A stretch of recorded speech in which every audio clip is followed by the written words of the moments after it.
नमस्कार दोस्तों, आज मैं आप सभी के समक्ष चैत्र मास की पूर्णिमा की कथा प्रस्तुत कर रही हूँ। आइए शुरू करते हैं। बोलो बांके बिहारी लाल की जय। जय श्री कृष्णा। द्वापर युग में एक बार यशोदा माँ ने श्री कृष्ण से कहा, हे कृष्ण, तुम सारे संसार के उत्पन्न करता, पालनहारी तथा संहार करता हो। आज मुझे कोई ऐसा व्रत बताओ जिसको करने से मृत्यु लोक में भी स्त्रियों को विधवा होने का भय ना रहे तथा यह व्रत सभी मनुष्यों की मनोकामनाएं पूर्ण करने वाला हो। श्री कृष्ण कहने लगे, हे माता, तुमने अति सुंदर प्रश्न किया है। मैं तुमसे ऐसे एक व्रत को विस्तार से कहता हूँ। सौभाग्य की प्राप्ति के लिए स्त्रियों को 32 पूर्णमासियों का व्रत करना चाहिए। इस व्रत को करने से स्त्रियों को सौभाग्य की प्राप्ति होती है। यह व्रत अचल सौभाग्य देने वाला एवं भगवान शिव के प्रति मनुष्य मात्र की भक्ति को बढ़ाने वाला है। यशोदा जी कहने लगी, हे कृष्ण, सर्वप्रथम इस व्रत को मृत्यु लोक में किसने किया था? इसके विषय में विस्तार से मुझे बताओ। श्री कृष्ण कहने लगे, इस भूमंडल पर अनेक प्रकार के रत्नों से परिपूर्ण कातिका नाम की एक नगरी थी। वहां चंद्रहास नामक राजा राज्य करता था। उसी नगर में धनेश्वर नाम का एक ब्राह्मण था और उसकी स्त्री अति सुशीला रूपवती थी। दोनों ही उस नगरी में बड़े प्रेम से रहते थे। घर में धन धान्य आदि की कोई कमी नहीं थी, परंतु उनको बहुत बड़ा दुख था कि उनकी कोई संतान नहीं है। एक समय एक बड़ा योगी उस नगरी में आया। वह योगी उस ब्राह्मण के घर को छोड़कर अन्य सभी घरों से भिक्षा लेकर भोजन किया करता था। वह रूपवती से कभी भिक्षा नहीं लेता था। एक दिन वह योगी रूपवती से भिक्षा न लेकर किसी अन्य घर से भिक्षा लेकर गंगा किनारे जाकर भिक्षान्न को प्रेम पूर्वक खा रहा था कि धनेश्वर ने योगी का यह सब कार्य देख लिया। अपनी भिक्षा के अनादर से दुखी होकर धनेश्वर योगी से बोला, हे महात्मन, आप सब घरों से भिक्षा लेते हैं परंतु मेरे घर की भिक्षा कभी नहीं लेते, इसका क्या कारण है? योगी ने कहा कि निसंतान के घर की भीख पतितों के अन्न के तुल्य होती है और जो पतितों का अन्न खाता है वह भी पतित हो जाता है। क्योंकि तुम निसंतान हो, इसलिए पतित हो जाने के भय से मैं तुम्हारे घर की भिक्षा नहीं लेता। धनेश्वर यह बात सुनकर बहुत दुखी हुआ और हाथ जोड़कर योगी के पैरों में गिर गया और कहने लगा, हे महाराज, यदि ऐसा है तो आप मुझको पुत्र प्राप्ति का उपाय बताइए। आप सर्वज्ञानी हैं, मुझ पर कृपा कीजिए भगवान। मेरे घर में धन की कोई कमी नहीं है, परंतु मैं पुत्र न होने के कारण अत्यंत दुखी हूँ। आप मेरे इस दुख का हरण करें। आप सामर्थ्यवान हैं। यह सुनकर योगी कहने लगे, हे ब्राह्मण, तुम चंडी की आराधना करो। घर आकर उसने अपनी स्त्री से सब वृतांत कहा और स्वयं तप करने के लिए वन में चला गया। वन में जाकर उसने चंडी की उपासना की और उपवास किए। चंडी ने 16वें दिन उसको स्वप्न में दर्शन दिया और कहा, हे धनेश्वर, जा, तेरे घर पुत्र होगा, परंतु वह 16 वर्ष की आयु में ही मृत्यु को प्राप्त हो जाएगा। यदि तुम दोनों स्त्री पुरुष 32 पूर्णमासियों का व्रत विधि पूर्वक करोगे तो वह दीर्घायु हो जाएगा। जितनी तुम्हारी सामर्थ्य हो, आटे के दिए बनाकर शिवजी भगवान का पूजन करना, परंतु पूर्णमासी के व्रत 32 होने चाहिए। प्रातःकाल होने पर इस स्थान के समीप ही तुम्हें आम का वृक्ष दिखाई देगा। उस पर चढ़कर तुम एक फल तोड़कर शीघ्र ही अपने घर चले जाना और अपनी स्त्री से सब वृतांत कहना। ऋतु स्नान के पश्चात वह स्वच्छ होकर श्री शंकर भगवान का ध्यान करके उस फल को खा लेगी। तब शंकर भगवान की कृपा से उसको गर्भ हो जाएगा। जब वह ब्राह्मण प्रातःकाल उठा तो उसने एक स्थान के पास ही आम का वृक्ष देखा जिस पर एक अत्यंत सुंदर आम का फल लगा हुआ था। उस ब्राह्मण ने उस आम के वृक्ष पर चढ़कर फल को तोड़ने का प्रयत्न किया, परंतु वृक्ष पर कई बार प्रयत्न करने पर भी वह चढ़ नहीं पाया। तब उस ब्राह्मण को बहुत चिंता हुई और विघ्न विनाशक श्री गणेश भगवान जी की वंदना करने लगा। हे दयानिधे, अपने भक्तों के विघ्नों का नाश करके उनके मंगल कार्यों को करने वाले, दुष्टों का नाश करने वाले, रिद्धि सिद्धि प्रदान करने वाले, आप मुझ पर कृपा करके इतना बल दें कि मैं अपने मनोरथ को पूर्ण कर सकूं।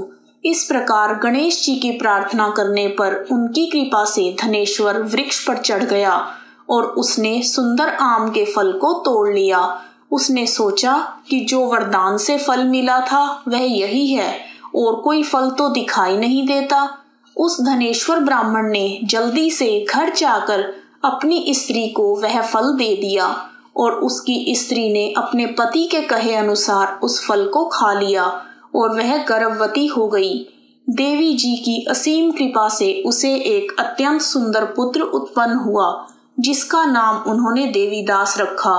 माता पिता के हर्ष और शोक के साथ वह बालक शुक्ल पक्ष के चंद्रमा की भांति अपने पिता के घर में बड़ा होने लगा। भवानी की कृपा से वह बालक बहुत ही सुंदर, सुशील, विद्या पढ़ने में बहुत ही निपुण हो गया।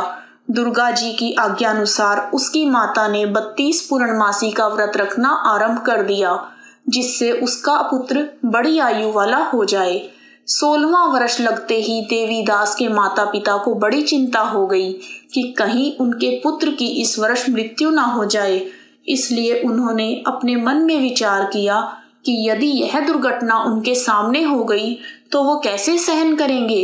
इसलिए उन्होंने देवीदास के मामा को बुलाया और कहा कि हमारी एक बहुत बड़ी इच्छा है कि देवीदास 1 वर्ष तक काशी में जाकर विद्या अध्ययन करे और उसको अकेला भी नहीं छोड़ना चाहिए। इसलिए साथ में तुम चले जाओ और 1 वर्ष के पश्चात इसको वापस ले आना।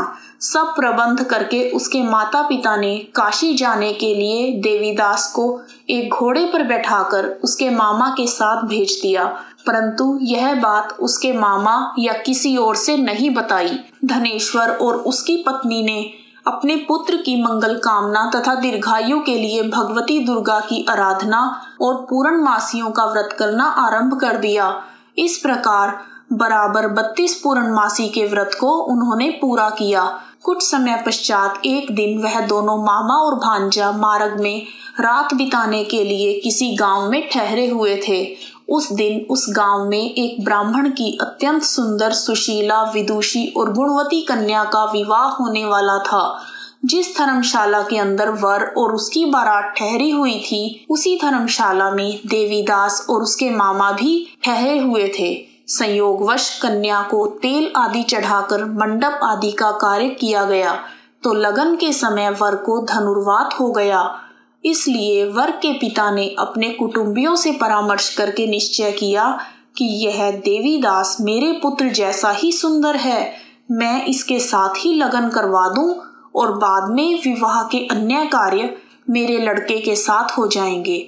ऐसा सोचकर देवीदास के मामा से जाकर बोला कि तुम थोड़ी देर के लिए अपना भांजा हमें दे दो, जिससे विवाह के लगन का सब कार्य सुचारू रूप से हो सके। तब उसका मामा कहने लगा कि जो कुछ भी मधुपर्क आदि कन्यादान के समय वर को मिले वह सब हमें दे दिया जाए तो मेरा भांजा इस बारात का दूल्हा बन जाएगा। यह बात वर के पिता ने स्वीकार कर लेने पर उसने अपना भांजा वर बनने के लिए भेज दिया और उसके साथ सब विवाह कार्य रात्रि में विधि पूर्वक संपन्न हो गया। पत्नी के साथ वह भोजन करने लगा तो अपने मन में सोचने लगा, ना जाने यह किसकी स्त्री होगी। वह एकांत में इसी सोच में गर्म श्वास छोड़ने लगा और उसकी आंखों में आंसू भी आ गए। तब लड़की ने पूछा कि क्या बात है, आप इतने उदासीन व दुखी क्यों हो रहे हैं। तब उसने सब बातें जो वर के पिता व उसके मामा में हुई थी लड़की को बता दी। तब कन्या कहने लगी, यह ब्रह्म विवाह के विपरीत कैसे हो सकता है। देव, ब्राह्मण और अग्नि के सामने मैंने आपको ही अपना पति माना है, इसलिए आप ही मेरे पति हैं। मैं आपकी ही पत्नी रहूंगी, अन्य किसी की कदापि नहीं।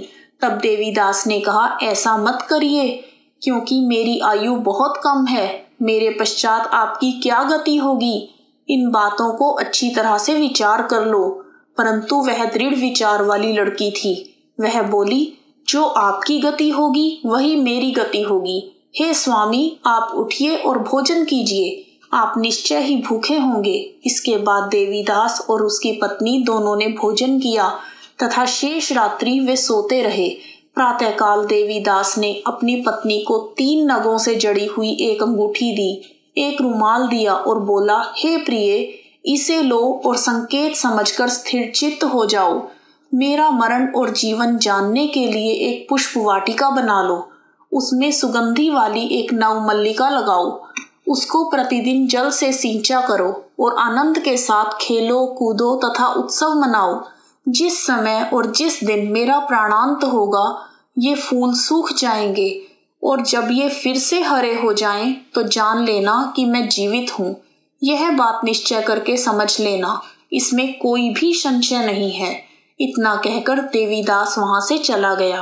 प्रातःकाल होते ही वहां पर गाजे बाजे बजने लगे और जिस समय विवाह कार्य समाप्त करने के लिए वर तथा सब बाराती मंडप में आए तो कन्या ने वर को भली प्रकार से देखकर अपने पिता से कहा, यह मेरा पति नहीं है, मेरा पति वही है जिसके साथ रात्रि में मेरा पाणी ग्रहण हुआ था। इसके साथ मेरा विवाह नहीं हुआ। यदि यह वही पुरुष है तो बताए, मैंने इसको क्या दिया? मधुपर्क और कन्यादान के समय जो भूषण आदि दिए गए थे उन्हें दिखाए तथा रात में मैंने क्या गुप्त बातें इनसे कही वह सब सुनाए। पिता ने उसके कहे अनुसार वर को बुलवाया। कन्या की यह सब बातें सुनकर वह कहने लगा, मैं कुछ भी नहीं जानता। इसके पश्चात लज्जित होकर वह अपना सा मुंह लेकर चला गया और सारी बारात भी अपमानित होकर वहां से लौट गई। भगवान श्री कृष्ण बोले, हे माता, इस प्रकार देवीदास काशी विद्या अध्ययन के लिए चला गया। जब कुछ समय बीत गया तो काल से प्रेरित होकर एक सर्प रात्रि के समय उसको डसने के लिए वहां पर आया।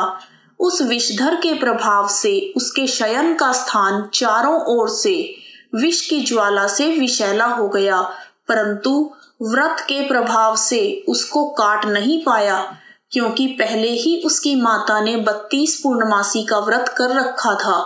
इसके बाद मध्याह्न के समय स्वयं काल वहां पर आया और उसके शरीर से प्राणों को निकालने का प्रयत्न करने लगा, जिससे वह मूर्छित होकर पृथ्वी पर गिर गया। भगवान की कृपा से उसी समय माता पार्वती जी के साथ भगवान शंकर वहां पर आ गए। उसको मूर्छित दशा में देखकर पार्वती जी ने भगवान शंकर से प्रार्थना की कि हे महाराज, इस बालक की माता ने पहले ही 32 पूर्णिमा का व्रत पूरा किया था, जिसके प्रभाव से हे भगवान आप इसको प्राणदान दें।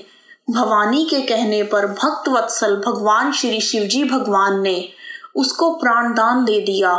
इस व्रत के प्रभाव से काल को भी पीछे हटना पड़ा और देवीदास स्वस्थ होकर बैठ गया।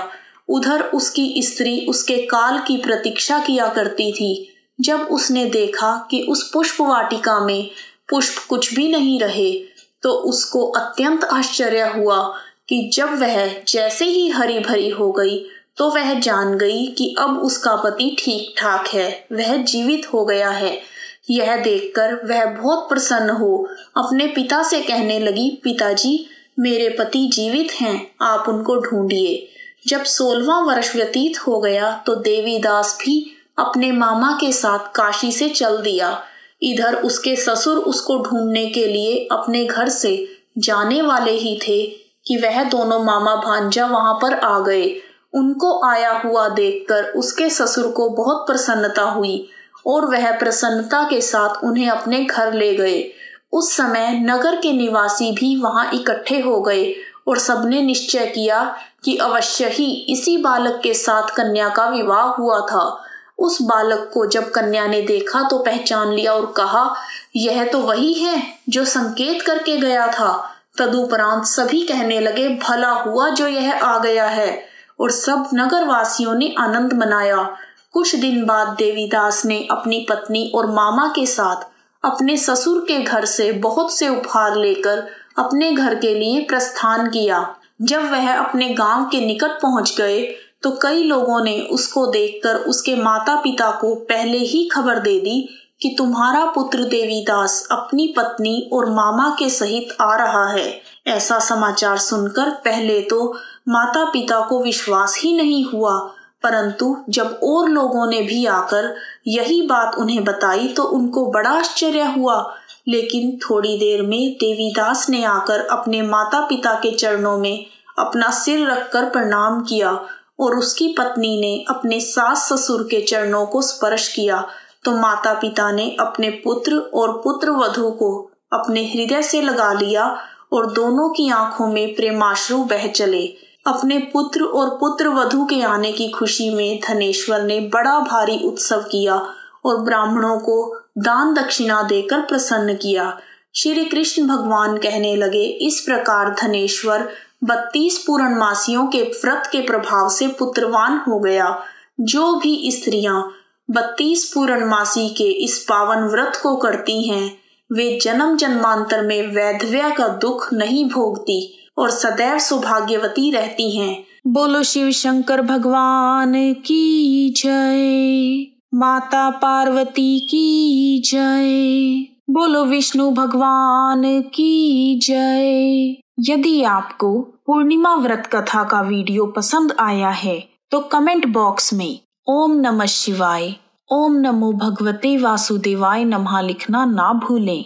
आप सभी का हार्दिक धन्यवाद। श्री कृष्ण गोविंद हरे मुरारी, हे नाथ नारायण वासुदेवा।